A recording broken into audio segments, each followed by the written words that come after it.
बिस्मिल्लाहिर्रहमानिर्रहीम। Chapter number 18 के numericals, जैसा कि आप लोगों को पता है इसमें सर्किट डायग्राम वाले कुछ न्यूमेरिकल्स हैं और बच्चों को ये बड़े मुश्किल लगते हैं। ठीक है, तो मैं आप लोगों को इंशाल्लाह इसकी बेस्ट टेक्निक्स बताऊंगा। हो सकता है मैं सारी कैलकुलेशंस ना करूं, but you have to clear your concepts. ठीक है, ये आपको अपने कॉन्सेप्ट्स लाजमी क्लियर करने पड़ेंगे। ठीक है, तो जी स्टार्ट करते हैं जी। पहला आपका इस चैप्टर का न्यूमेरिकल है 18.1। कहते हैं जी base current is 100 micro ampere और एक यानी ट्रांजिस्टर है, ट्रांजिस्टर में बेस करंट इतना है, उसका करंट गेन 100 है। कहते हैं बताएं उस ट्रांजिस्टर में कलेक्टर का करंट कितना होगा, एमीटर का करंट कितना होगा और उसके बाद कलेक्टर टू एमीटर करंट की रेशो क्या होगी। तो बच्चों आप लोग देखें, आप लोगों को सबसे पहले तो पता है कि IC is equal to beta IB होता है। IC is equal to beta IB होता है। तो यहां से आप लोग बच्चों बीटा को और IB को मल्टीप्लाई करवाएं, बीटा भी गिवन है, IB भी गिवन है, तो आपके पास IC आ जाएगा। अच्छा, अब एक चीज यहां पर आप लोग ख्याल रखेंगे, अक्सर बच्चों का मुझे ये क्वेश्चन होता है, सर हमें पता नहीं चलता उसने माइक्रो एम्पेयर में या मिली एम्पेयर में रीडिंग क्यों निकाली है। तो बच्चों मेरी आप लोग बात सुने, आपको पता है बेस करंट बहुत छोटा होता है, तो बेस करंट माइक्रो एम्पेयर में है, जबकि उसके मुकाबले में कलेक्टर का करंट बड़ा होता है। इसीलिए आपकी टेक्स्ट बुक में उसने कलेक्टर का आंसर मिली एम्पेयर में निकाला है, क्योंकि मिली बड़ा होता है, माइक्रो छोटा होता है। ये बड़ी इंपॉर्टेंट पॉइंट मैंने आपको बताया है। मैंने आपको बोला मैंने कॉन्सेप्ट बताना है, आपने कॉन्सेप्ट अपना क्लियर करना है, तो आपकी जिंदगी में सुकून आना है।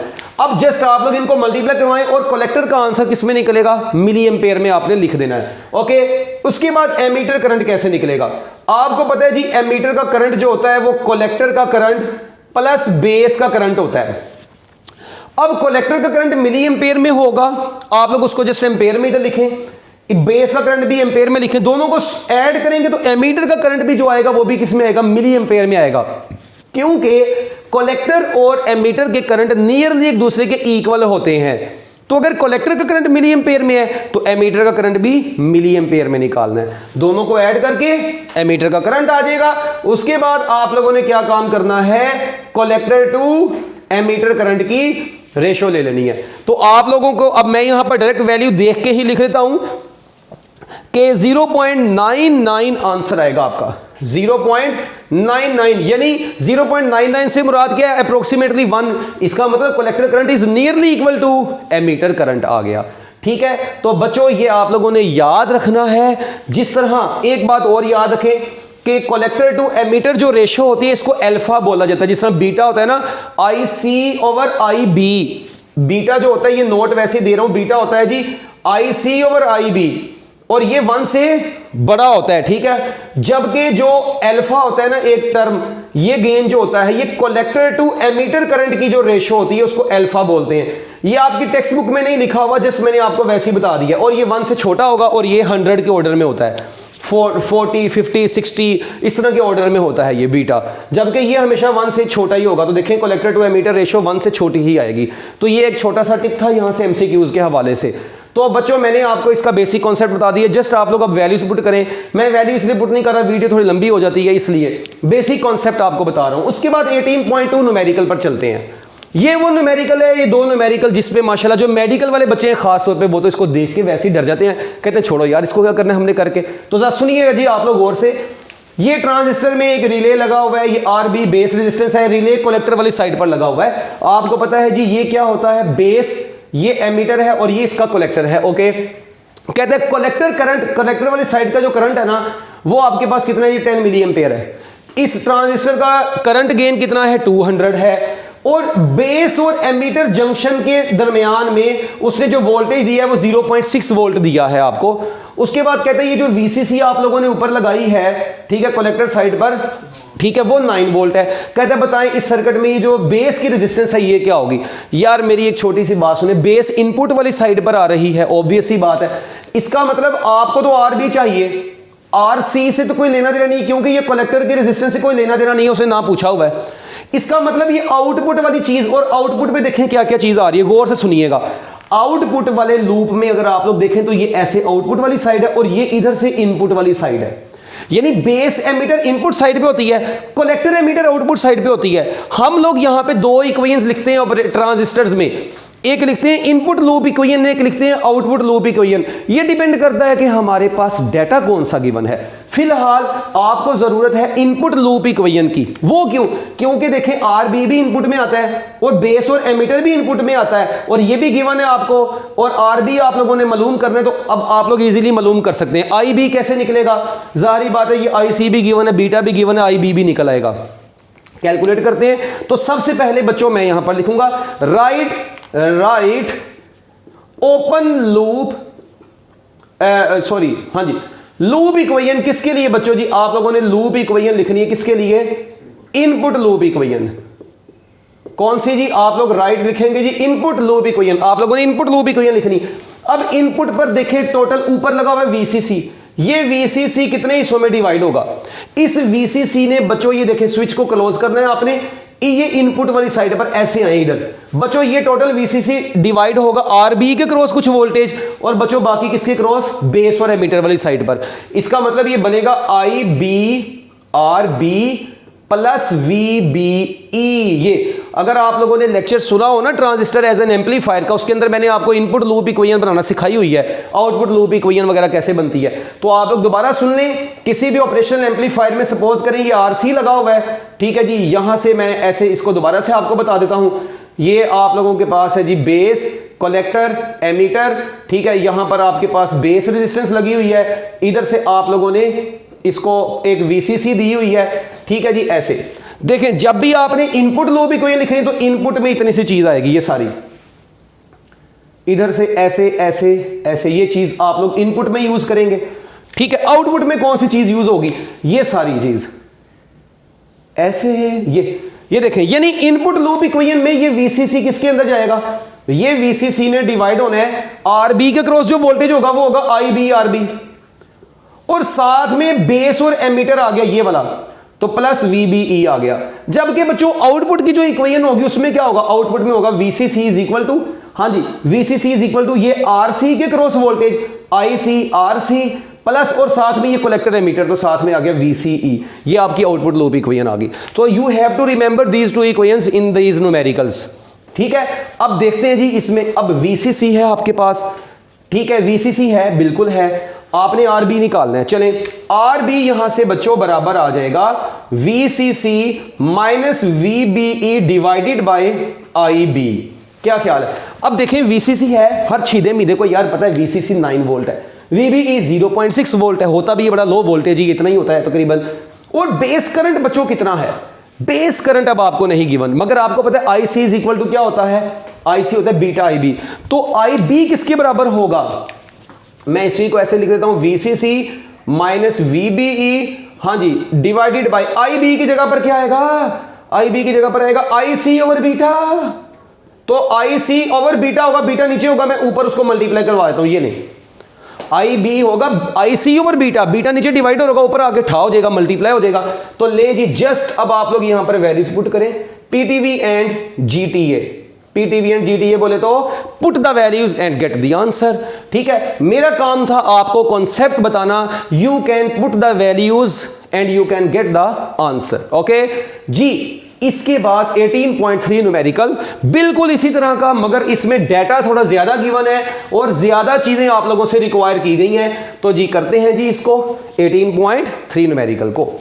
देखें, सबसे पहले उसने आपको बोला वीसीसी 9 वोल्ट है, बेस और एमीटर के दरमियान में वोल्टेज उसने खुद बोल दिया नेग्लिजिबल है। भाई उसने डाटा दे दिया है, ठीक है। कलेक्टर रेजिस्टेंस 1 किलो ओम है, बेस रेजिस्टेंस 100 किलो ओम है, ठीक है। उसके बाद आपको पता है बेस साइड पर इंप्योरिटी ज्यादा होती है, कलेक्टर साइड पर इंप्योरिटी कम होती है, तो इसकी रेजिस्टेंस ज्यादा उसकी कम है। बीटा उसने दे दिया 100 है। उसके बाद कहते हैं आई बी बताएं, फिर आई सी बताएं, फिर पोटेंशियल ड्रॉप क्रॉस आरसी बताएं और वीसीई बताएं। इसका मतलब अब इसमें आउटपुट लूप इक्वेशन आपकी लगे जा रही है। तो जी देखते हैं इसको।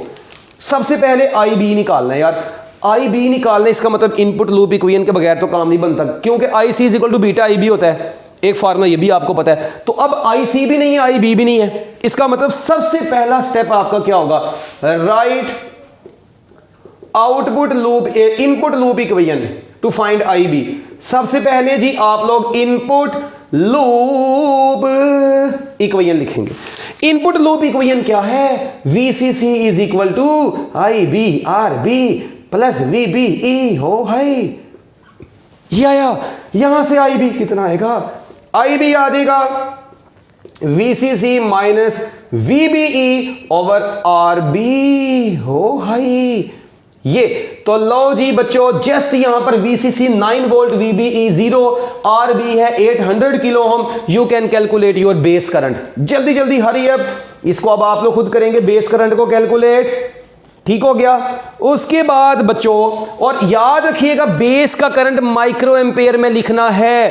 ये मस्त है रे बाबा, ये माइक्रो एम्पेयर में, क्योंकि ये बड़ा स्मॉल करंट होता है। तो बच्चे कहते हैं सर हमें तो पता नहीं चलता कब माइक्रो एम्पेयर में लिखना है, कब मिली एम्पेयर में लिखना है। तो मैंने बता दिया, because this current is very very small, so you always have to write this current in your numericals in microampere. Okay, इसके बाद बच्चों यहां से IB आ गया। लो जी, पहला काम हमारा हो गया। इसके बाद आप लोगों ने करना है IC। अब देखें, अब IC कैसे निकालना है? टू फाइंड IC चक्कर ही कोई नहीं है भाई। ये देखो IC किसके बराबर होता है? Beta IB। IC is equal to beta IB। क्या ख्याल है? मुझे बताओ, IB यहां से निकला, बीटा इधर गिवन है, तो क्या आप लोगों के पास IC आ जाएगा? यस। और आप लोगों को पता होना चाहिए जो आपका IC निकालना है वो आपने किस में निकालना है? मिली एम्पेयर में निकालना है। बस ये पेपर मैंने ऐसे लिखा ना, पेपर में कैलकुलेट करना है आप लोगों ने। तो यहां से आपके पास क्या आ जाएगा? IC आ जाएगा। ओके जी, इसके बाद potential drop across RC। Okay, potential drop across RC, ये आप लोगों ने फाइंड आउट करना है। आ जाओ इधर, पापा को देखो, ये देखो, आप लोगों को पता है voltage across RC find out करना है, तो ICRC फार्मूला लगेगा। क्योंकि RC के क्रॉस वोल्टेज निकालना है, तो वोल्टेज करंट कलेक्टर का और इस रेजिस्टेंस को दोनों को मल्टीप्लाई करवाएंगे तो इसके क्रॉस का वोल्टेज आएगा ना आपके पास। तो भाईजान देखें, कलेक्टर करंट ऊपर निकाला, RC आपको सवाल में गिवन है, so just PTV and GTA, you can calculate your answer. तो लो जी बच्चों, आपके पास वोल्टेज ड्रॉप अक्रॉस RC भी आ गया। उसके बाद एंड पर चौथा काम है जी, आपने कलेक्टर एमीटर जो कि आउटपुट वाली साइड पर आता है। इट मींस आप लोगों को अब राइट आउटपुट लूप इक्वेशन लिखनी पड़ेगी आपको। आउटपुट लूप इक्वेशन लिखनी पड़ेगी।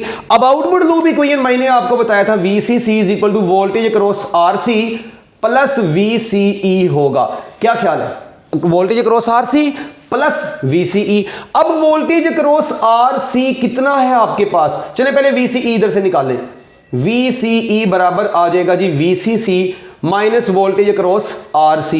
तो बच्चों मुझे ये बताएं, क्या आपको VCC गिवन है 9 वोल्ट और वोल्टेज अक्रॉस RC इधर से आ गया होगा? जस्ट उनको सब्ट्रैक्ट करना है तो आपके पास आंसर आ जाना है। तो बच्चों मैं लिखूंगा put the values and get the answer. तो इसको बोलते हैं PTV एंड GTA। ओके बच्चों, तो ये थे आपके ट्रांजिस्टर्स से रिलेटेड न्यूमेरिकल। मैं उम्मीद करता हूं कि आपको ये न्यूमेरिकल समझ आ गया होगा। इसको देख लें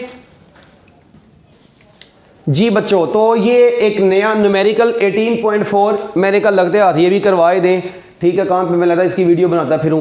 बच्चों बड़ा आसान सा ये न्यूमेरिकल है, देख के सर्किट तो आप लोगों के वैसे ही रोंगटे खड़े हो जाते हैं ना, मगर है ये बड़ा आसान सा। तो लेट्स स्टार्ट। कहता है ये ऑपरेशनल एम्पलीफायर आप लोगों के पास इस वक्त मौजूद है। आप लोगों ने इसकी आउटपुट निकालनी है। आप लोगों ने इसका क्या निकालना है? आउटपुट निकालना है, आउटपुट वोल्टेज निकालना है। अब यार मुझे ये बताओ, आउटपुट वोल्टेज इसका निकालना है, क्या ऐसा करें? इधर सुनो, आप लोग गौर से देखिएगा, ये जो V नेगेटिव है और ये आपको पता है ये V पॉजिटिव होता है। ओके, अब चलें बेसिक बातें करते हैं। आप लोग देखिएगा जी, इस रेजिस्टेंस को R1 कह दें, इसको R2 कह दें। करंट एक इधर से आ रहा है, एक इधर से आ रहा है और दोनों मिलके इधर जा रहे हैं और उसके बाद ये करंट इधर से जा रहा है। लेट वी से यार कि ये 10 किलो ओहम वाली रेजिस्टेंस में से करंट जो आ रहा है वो I1 है, इसमें से जो करंट जा रहा है वो I2 है और इधर जो आ रहा है वो I3 है और यही I3 इसमें से पास करके आगे जा रहा है। आपको पता है कि इनके दरमियान में तो करंट फ्लो नहीं करता, वो यहां से ऐसे इस पॉइंट P से ऐसे ऊपर को चला जाता है। इसका मतलब ये हुआ कि मैं कह सकता हूं कि यहां से ये डायग्राम में आपने लाजमी करंट बनाने हैं। From figure we can say that, हम लोग ये कह सकते हैं, क्या कह सकते हैं कि I1 plus I2 is equal to I3। I1 और I2 मिलके क्या बनाते हैं? I3 बना रहे हैं। अब I1 कैसे निकालना है? इधर आए, मैंने आपको ये तरीका बताया हुआ है। किसी भी रेजिस्टर के क्रॉस वोल्टेज निकालना हो, सपोज करें ये करंट की डायरेक्शन है, इसका ये टर्मिनल V1 पर है, ये V2 पर है, ये रेजिस्टेंस है R1, तो ये करंट कैसे निकलेगा? तो क्या तरीका है? करंट का फार्मूला होता है potential difference over resistance. Potential difference कैसे निकलेंगे? जिस साइड से आ रहा है वो साइड का पोटेंशियल पहले, जिस साइड पर जा रहा है उस साइड का पोटेंशियल बाद में। ये पोटेंशियल डिफरेंस आ गया और नीचे टोटल रेजिस्टेंस इसकी है R1, तो ये आपके पास करंट निकालने का फार्मूला आ गया। अब देखिए इसी तरह अगर वहां पर मैं कहता हूं जी ये 10 किलो ओम रेजिस्टेंस है, ये टर्मिनल 5 वोल्ट पे, और मजे की बात बताऊं आपको पता है ऑपरेशनल एम्पलीफायर में as V positive is grounded, बच्चों अगर V पॉजिटिव ग्राउंडेड है तो V नेगेटिव भी क्या होगा? ग्राउंडेड होगा, जिसको वर्चुअल ग्राउंड का कॉन्सेप्ट बोलते थे हम लोग। ये ऑपरेशनल एम्पलीफायर में मैं आपको बता चुका हूं। तो बच्चों इसका मतलब ये हुआ कि V नेगेटिव तो 0 है, यानी आप लोग ऐसे कहने यार V नेगेटिव, और ये करंट है जी I1। तो बताएं ये I1 किसके बराबर होगा? आप लोग कहोगे 5 माइनस V नेगेटिव ओवर 10। क्या ख्याल है? ऐसे ही कहोगे ना भाई। तो ये आप लोगों के पास आ गया। तो चले I1 यहां पर अब मैं कैसे लिखूंगा? ये I1 है, इस साइड से आ रहा है करंट, तो 5 माइनस किस साइड पर जा रहा है? V नेगेटिव वाली साइड पर, minus V negative divided by R1 है। सपोज करते हैं जी 10 में, किलो में मैं इसलिए नहीं लिख रहा क्योंकि मैं आंसर करंट का ना मिली एम्पेयर में लिख लूंगा, ठीक है? या वैसे भी ये कट जाने, अभी आप लोग देख लेना खुद ही आपको लग जाएगा पता। उसके बाद I2 कैसे लिखूंगा? ये R2 है, इसका करंट इधर को जा रहा है, -2 माइनस किस तरफ जा रहा है? V नेगेटिव डिवाइडेड बाय, हाँ जी इसकी रेजिस्टेंस कितनी है? 4 इज इक्वल टू I3 का कैसे लिखना है? I3 ये R3 रेजिस्टेंस की ये साइड V नेगेटिव के साथ अटैच है, ये वाली V आउटपुट के साथ अटैच है, तो ये बन गया V negative minus V output divided by 20। ये ले, और यार इधर देखो किलो लगाओ इधर, तो किलो इधर से भी कॉमन लेने, किलो इधर से भी किलो होगा, वो कट जाएगा। मैंने इसलिए डायरेक्टली इसको ऐसे ही लिख दिया है, ठीक है? कोई परेशानी वाली बात नहीं है। अब आपने देखा जी V नेगेटिव तो 0 है, तो ये बन गया 5/10 प्लस -2/4 इज इक्वल टू 0, क्योंकि V नेगेटिव 0 है तो इधर बच गया -V नोट डिवाइडेड बाय 20 हो है। ये लो, बस इतनी सी बात थी। अब यहां से नेक्स्ट स्टेप क्या है? अगर आप लोग थोड़ा सा गौर करें, ये 5/10 जो होता है ये आपको पता है 1/2 होता है, प्लस ये -2/4 -1/2 होगा, is equal to -V naught over 20। अब आपकी लेफ्ट साइड पूरी 0 हो गई क्योंकि ये दोनों कट गए। अब मुझे बताओ यार, जब ये दोनों कट गए तो लेफ्ट साइड मुझे बताओ पूरी ही 0 हो गई, तो 0 is equal to -V naught over 20 है। ये 20 नीचे डिवाइड हो जाकर ठा हो जाएगा, ठा बोले तो मल्टीप्लाई, तो लो जी आपका V आउटपुट भी क्या आ गया? 0 वोल्ट आ गया। तो इसका मतलब ये ऑपरेशनल एम्पलीफायर का आउटपुट क्या होगा? 0 वोल्ट होगा। और मुझे बताओ ये कौन सा एम्पलीफायर है, इन्वर्टिंग या नॉन इन्वर्टिंग? अरे चरसी लोगों, कोई इनपुट सिग्नल, ये बेसिकली चलो ये कह लो नेगेटिव को दिया हुआ है, इसलिए आशीष को क्या कह लो आप लोग? इन्वर्टिंग कह लोगे, ठीक है? इनपुट सिग्नल की तो वैसे उसने बात की ही नहीं हुई आप लोगों के पास। तो एनी हाउ ये जस्ट एक ऑपरेशनल एम्पलीफायर था, उसने सिग्नल ये आप लोगों को उस R1 की जगह पर ये 2 रजिस्टर्स दिए, उनके साथ उसने एक सिग्नल दे दिया है। ये सिग्नल के जो भी पोटेंशियल वगैरह उसने दे दिया आपको। तो एनी हाउ आपके इस न्यूमेरिकल का आंसर है 0 वोल्ट। और लास्ट जो न्यूमेरिकल है बच्चों, अगर आप लोग देखें बुक से ही आप लोग उसको देख लें, 10 किलो ओम और 40 किलो ओम उसने R1 और R2 दिया हुआ है, और साफ नजर आ रहा है पॉजिटिव को इनपुट सिग्नल दिया हुआ है। तो जब आप लोग नॉन इन्वर्टिंग को इनपुट सिग्नल दे देंगे, गेन निकालना है, तो गेन का फार्मूला होगा 1 + R2 ओवर R1। R2 40 है, R1 10 है, तो 40 ओवर 10 4 + 1 5, तो बच्चों उसका गेन 5 होगा। तो ये आप लोगों के चैप्टर नंबर 18 के न्यूमेरिकल थे। मैं उम्मीद करता हूं कि आपको ये न्यूमेरिकल समझ में आ गए होंगे। Best of luck, Allah Hafiz.